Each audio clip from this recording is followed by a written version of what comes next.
यहाँ एक मैंने नया कंपनी तो क्रिएट कर चुका हूँ। अब ओपन करता हूँ यहाँ पे दुर्गा एजेंसी से। इनका रिक्वेस्ट क्या है, इनको एक्चुअली इनका दुकान में दो टाइप ऑफ डिस्काउंट स्ट्रक्चर है। होलसेल में दो टाइप ऑफ, ये होलसेलर है बेसिकली। यहाँ तो दो टाइप ऑफ डिस्काउंट स्ट्रक्चर है, एक स्लैब वन और second one is slab two. Slab one थोड़ा पार्टी को उनका डिपेंडिंग अपॉन उनका वो परचेज स्ट्रक्चर देख के पार्टी ने इसे डिसाइड किया है। अब यहाँ मैंने आपको प्राइसिंग मोड में party group wise item group enable किया है। यहाँ तो वैलिडेट सेल्स रिटर्न इन सेल्स इनवॉइस किया है और कोटेशन नॉर्मली फर्म का जो रिक्वायरमेंट्स है कंपाउंड डिस्काउंट आइटम कैटेगरी भी लेता हूँ। सेल्स और परचेस चार्ज को इनेबल किया है। इतना करने के बाद यहाँ मेंटेन आइटम कैटेगरी को इनेबल कर देता हूँ। अब सेव कर देता हूँ। ये तो मेरा फंडामेंटल स्ट्रक्चर। इनको क्या है, दो स्लैब का डिस्काउंट स्ट्रक्चर। इनका जब जब इनका रिप्रेजेंटेटिव बाहर काम के लिए ऑर्डर के लिए चला जाता है, तब वो ऑर्डर बुक करने के लिए हर आइटम को कितना डिस्काउंट होना चाहिए, वो डिस्काउंट स्ट्रक्चर वो उनको बोलने के लिए। अब देखिए मैंने एक अकाउंट ग्रुप किया है। नया अकाउंट ग्रुप का नाम है होलसेल स्ट्रक्चर वन। ये अंडर सन्ड्री डेटार ग्रुप में आता है। यहाँ आके सेव कर देता हूँ। अब यहाँ मैंने wholesale slab second slab two, ये भी सिमिलरली ये भी सन्ड्री डेटार ग्रुप पे आता है। हो गया।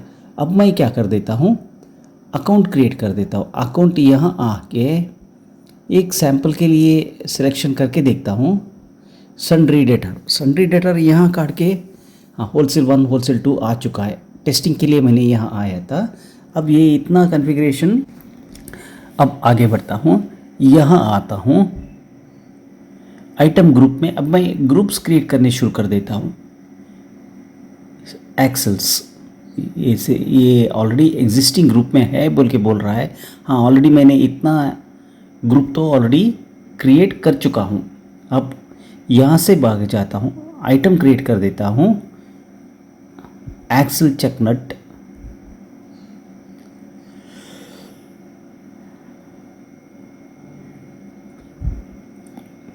%18।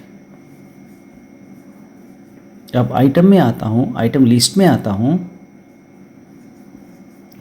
यहाँ आके हाँ 12 Tennessee spider will big dam, ये तो रेडी है। अब यहाँ आता हूँ, वापस जाता हूँ, स्पाइडर विल बिग रेडी है। यहाँ सेव किया है। स्पाइडर विल आइटम कैटेगरी में F3 प्रेस करके आइटम कैटेगरी क्रिएट करके वहाँ डाल चुका हूँ। अब यहाँ आता हूँ, मॉडिफाई मोड में ओपन कर देता हूँ। सॉरी बाहर चला गया। अब स्पाइडर व्हील में आता हूँ। देखिए इतना सारा कॉन्फ़िगरेशन होने के बाद हर कॉन्फ़िगरेशन को मैंने चेक कर रहा हूँ। अब हम कॉन्फ़िगरेशन पार्ट में आते हैं। अकाउंट का सामने हमारा करेंट स्टॉक चाहिए हमें, वो सिलेक्शन कर देते हैं। सेव कर देता हूँ। Regenerate master help files right किया। अब अकाउंट में आता हूँ, आइटम में आ गया। आइटम स्टॉक में करेंट स्टॉक यहाँ लेता हूँ। दो की ज़रूरत नहीं है, यहाँ पे मुझे दो की ज़रूरत नहीं, एक ही चाहिए बस।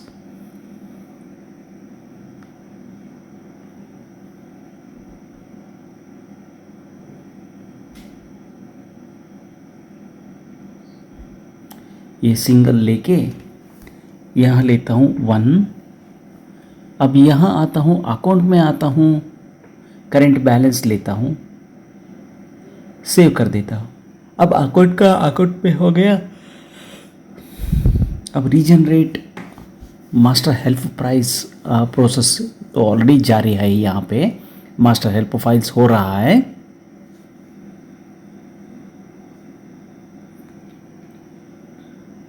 अब विद इन ए मिनट ख़त्म हो जाता है। यहाँ ज़्यादा रिकॉर्ड्स नहीं है इस केस में, 82 रिकॉर्ड्स में अभी हो गया, 82 रिकॉर्ड्स हो गया। अब बाहर आता हूँ।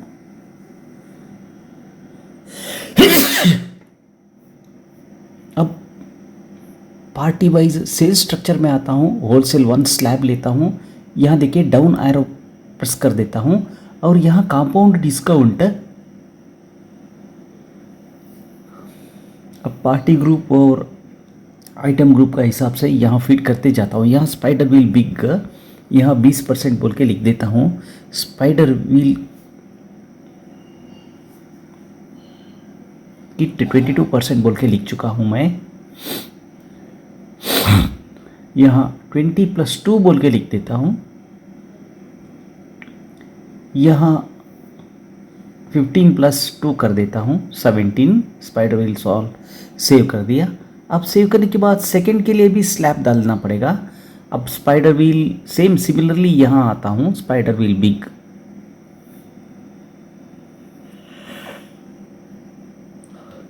यहाँ का डिस्काउंट 12+2 कर दिया। स्पाइडर व्हील किट का डिस्काउंट 15+2 कर दिया। स्पाइडर व्हील किट का डिस्काउंट स्लैब 2 में यहाँ आके लिख दिया, क्योंकि यहाँ मैं MRP सेल्स प्राइस डिस्काउंट कुछ भी फीड नहीं करता हूँ, क्योंकि ये ग्रुप है, ग्रुप में बहुत सारा आइटम्स आ सकता है। इसीलिए मैंने क्या किया, MRP और वो डिस्काउंट स्ट्रक्चर ब्लैंक रख दिया। अब यहाँ मैं अभी पहला वाला क्वेरी लिखने जा रहा हूँ। अब सीक्वल क्वेरी आता हूँ, शॉर्टकट कंट्रोल शिफ्ट, मेरा तो फेवरेट कंट्रोल शिफ्ट F2 है। आप कुछ भी शॉर्टकट या फेवरेट को भी आप ऐड कर सकता है। अब मैं फर्स्ट क्वेरी लिखने जा रहा हूँ, मेरा फर्स्ट क्वेरी यहाँ से लिखता हूँ, क्वेरी का नाम लेता हूँ 1, ONE1। अब देखिए यहाँ क्वेरी लिखने शुरू कर देता हूँ। Select tran10.c1 from tran10। अब डायरेक्टली ज्वाइन कर देता हूँ, left join master 1 on tran10.mastercode2 is equal to tran10.mastercode2 is equal to master1.parent group, parent grp,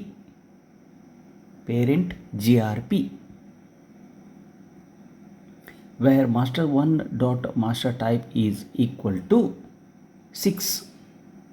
अब इस क्वेरी को रन किया, आंसर नहीं आएगा, आ गया है। अब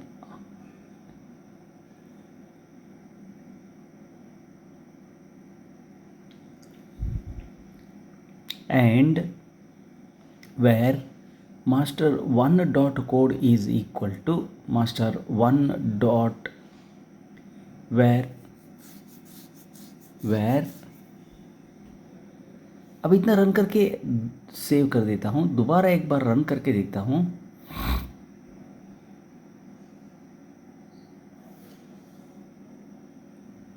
अब देखिए, एक्चुअली आपका कंप्यूटर में भी बहुत सारा आइटम्स हो सकता है। देखिए ये मैंने 1300 और 1301 ये मैंने एक्चुअली मेरा कंप्यूटर देख के हिसाब लगा दिया। सिमिलरली आपको आपका कंप्यूटर में कितना बोल के आपको भी वैल्यू पता नहीं रहता है। आपको यही प्रोसीजर मास्टर 1 टेबल को दोबारा जाना है। सेम हमारा सेल 1 सेल 2 का सामने आपका कंप्यूटर में अलग वैल्यू हो सकता है। मेरा कंप्यूटर में तो ये 1300 एंड 1301 है। इसको देख के आपको फिक्स करना पड़ेगा, ये गलत हो गया। Where master one dot parent group GRP is equal to 1300 नहीं, ये गलत हो गया। यहाँ तो tran10 डॉट मास्टर कोड 1 होना है।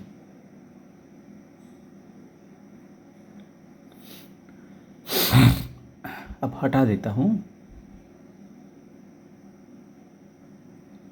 यहाँ and master1 dot code is also equal to 1301 नहीं आता है आपको वैल्यू। यहाँ आके मैंने 1300 दे के देखता हूँ, तभी भी नहीं आता है, नहीं आता है। क्योंकि अब इतना तो लिखना पड़ेगा, क्वेरी में गलती नहीं है। And tran10 dot master code 1 तो लिखना पड़ता था।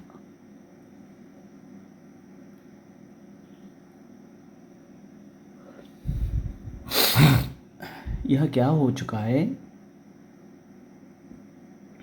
देखिए एरर आ रहा है, एरर इसलिए आ रहा है। अब दोबारा मैं यही क्वेरी को जाता हूँ। हाँ, अब तो मैंने लिखा है ट्रान 10 डॉट, देखिए वहाँ एंड नहीं लिखा था, अब एंड लिख दिया, क्वेरी ऑल्टर करके एंड लिख दिया। अब तो देखिए आ जाता है, डिस्काउंट स्लैब 1 आ गया है, स्लैब 1 डिस्काउंट तो अभी आ गया है। अब सिमिलरली यहाँ तो मुझे 640 कैरेक्टर्स का ज़रूरत नहीं है, यहाँ 15 स्पेस बस। अब सेव कर देता हूँ।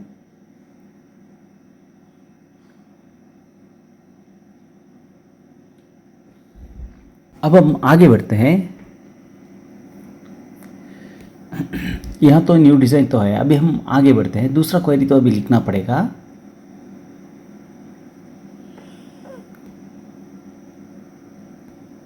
यहाँ लिखता हूँ मैं क्वेरी नंबर 2। ये तो बहुत सिंपल का मतलब बहुत सिंपल डिज़ाइन है, ज़्यादा काम ही नहीं है यहाँ पे। इनका रिक्वेस्ट क्या है, सिर्फ एक price list. Inner join master 1, वहाँ तो लेफ्ट जॉइन किया था, यहाँ लेफ्ट जॉइन भी चलता था, इनर जॉइन भी चलता था। Inner join master 1 on tran 10 dot master code 2 is equal to master 1 dot parent grp parent group, where master 1 dot master type is equal to 6 and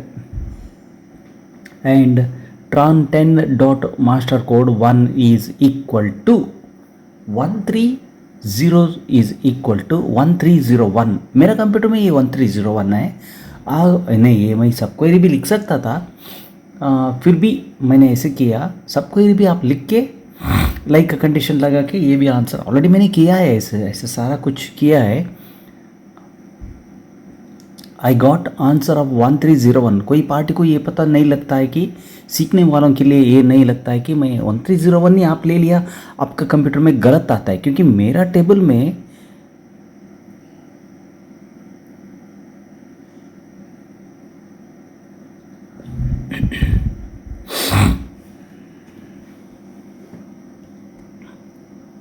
अब 1302 आ गए। तो ये तो एक्चुअली वो तो मास्टर को रिकॉर्ड था, वो कोड था।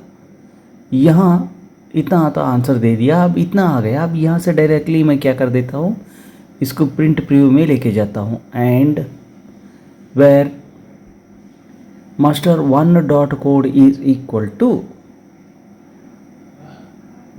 @item code @।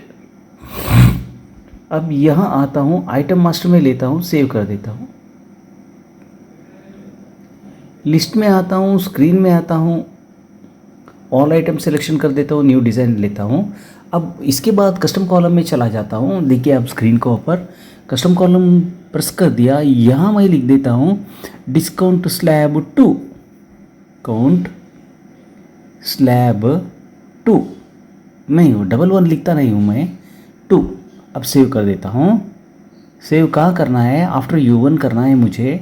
ये तो टेक्स्ट होता है, क्योंकि ये तो न्यूमेरिकल आंसर नहीं है। यहाँ 15 कैरेक्टर लेता हूँ, क्वेरी कैटेगरी में आइटम मास्टर लेता हूँ, F12 लेता हूँ,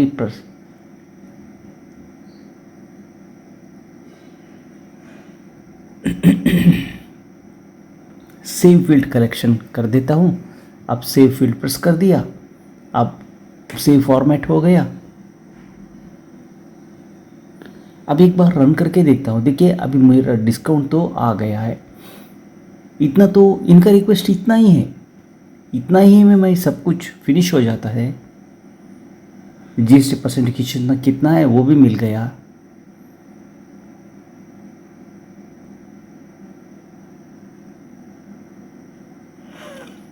जो फील्ड मुझे नहीं चाहिए उसको फील्ड को मैंने हटा दिया है। अब कस्टम कॉलम तो फिनिश हो गया। अब टैक्स कैटेगरी भी मुझे ये टैक्स कैटेगरी इंटरेस्ट नहीं है, मैं अलग टाइप से लिखता हूँ, स्पाइडर व्हील। अब तीसरा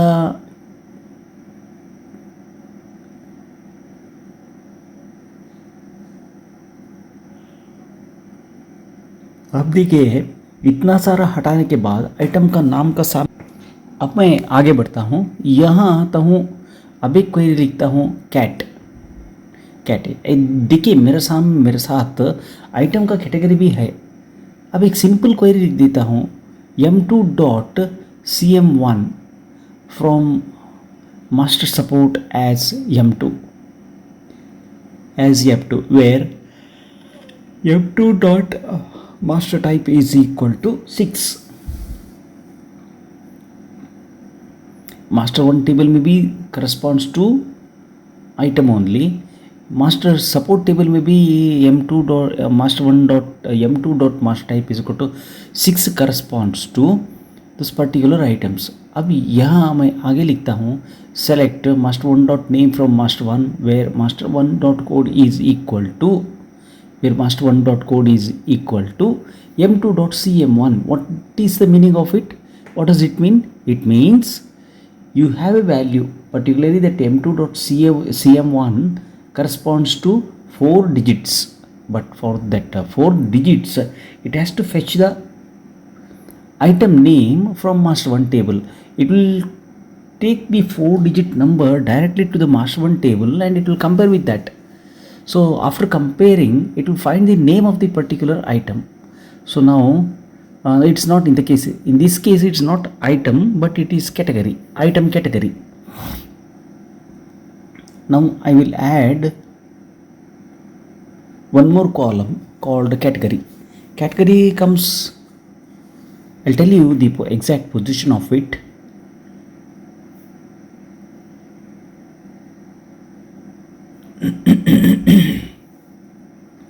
Item master, query type is item master, and here it is F12. I will select SQL query. In that text type cast, now cat, sorry, not cast, it is cat. Now I'm going to save it. After saving it, I will run the query. So now I got the category corresponding to। अब आगे बढ़ता हूँ, आगे बढ़ के अब दूसरा query लिखता हूँ yes price, it's actually price but item price। I will write here my query as, अब ये क्वेरी लिख रहा हूँ select master 1 dot d3 from master 1 where master 1 dot code master 1 dot master type is equal to 6।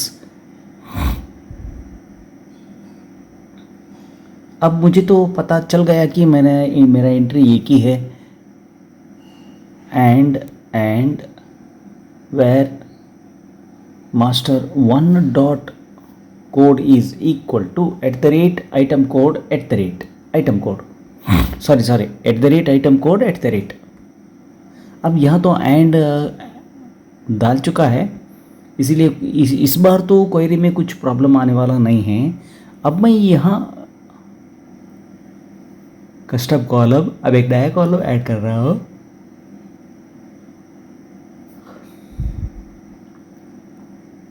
यहाँ मैंने लिखा है price, value लिखता हूँ यहाँ आफ्टर U3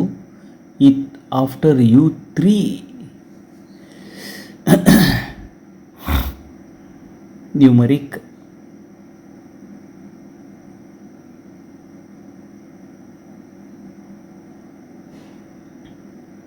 सब टोटल का मुझे ज़रूरत नहीं,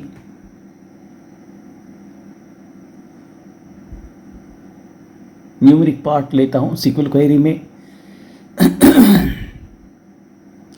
इस प्राइस नाम तो है सेल्स प्राइस, रीजनरेट को इनेबल किया, सेव फील्ड को इनेबल किया।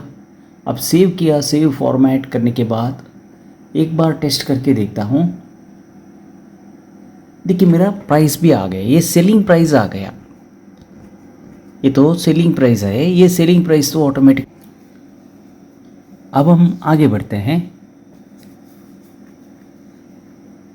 अब ऑलरेडी हमारा सेल्स प्राइस तो हमने ऐड करके रख चुका है। अब आता हूँ यहाँ आके अब एक नया क्वेरी लिखता हूँ, Ctrl Shift F2 प्रेस करके। अब मुझे MRP तो ऐड करना है, मैं लिख देता हूँ क्वेरी का नाम ही MRP रख चुका है। अब यहाँ लिखता हूँ select master 1.d2 master 1.d2 from master 1 where master 1 dot master type is equal to 6 master type is equal to 6। अब इस क्वेरी को रन कर देता हूँ।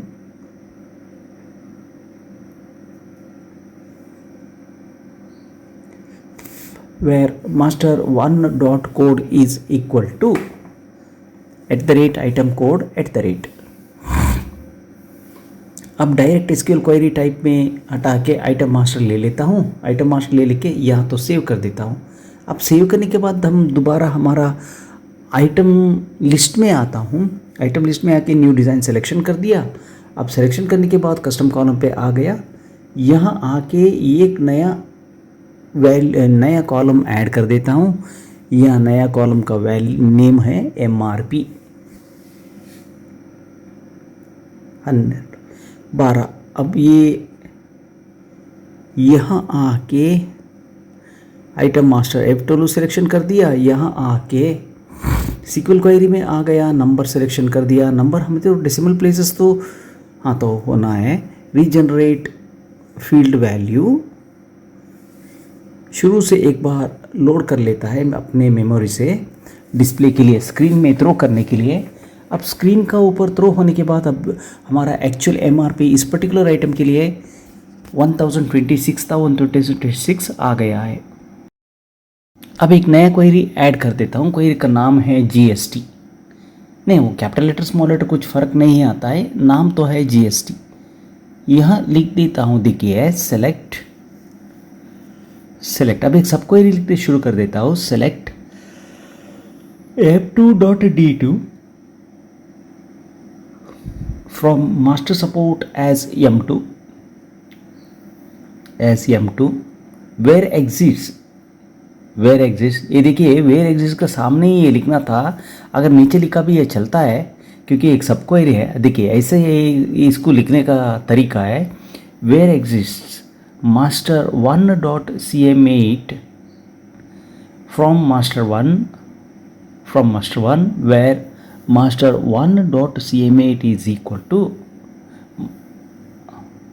m2.cm8 is equal to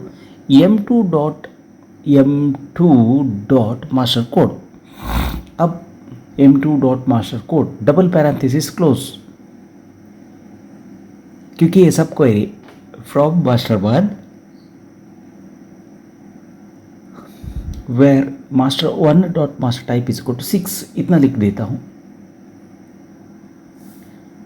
अब देखिए पार्टी यहाँ आपका उन लोगों का एक्चुअली आइटम क्या है सेल्स के लिए वो एंट्री कर दिया तो बस, बाकी सारा काम अपने आप अपडेट होते ही रहता है, वो रिजल्ट में आते ही रहता है। Where master 1.code is equal to @item code @। अब यहाँ क्वेरी टाइप पे मैं लेता हूँ आइटम मास्टर। अब सेव कर देता हूँ, इतना सारा सेटअप सेव कर देता हूँ। अब मेरा आइटम लिस्ट में आता हूँ, यहाँ पे F5 प्रेस करके आइटम लिस्ट में आता हूँ, यहाँ आता हूँ स्टैंडर्ड फॉर्मेट में आता हूँ। इसके बाद न्यू डिज़ाइन सेलेक्शन कर देता हूँ। अब करने के बाद कस्टम कॉलम पे जाता हूँ। कस्टम कॉलम के जाके यहाँ ऐड न्यू कॉलम कर देता हूँ। ऐड न्यू कॉलम करने के बाद GST, अब मैं इसको U4 के बाद लेता हूँ, न्यूमेरिकल सिलेक्शन कर देता हूँ। आइटम मास्टर टाइप में आइटम मास्टर लेता हूँ, यहाँ लेके SQL क्वेरी में यहाँ लिख देता हूँ GST।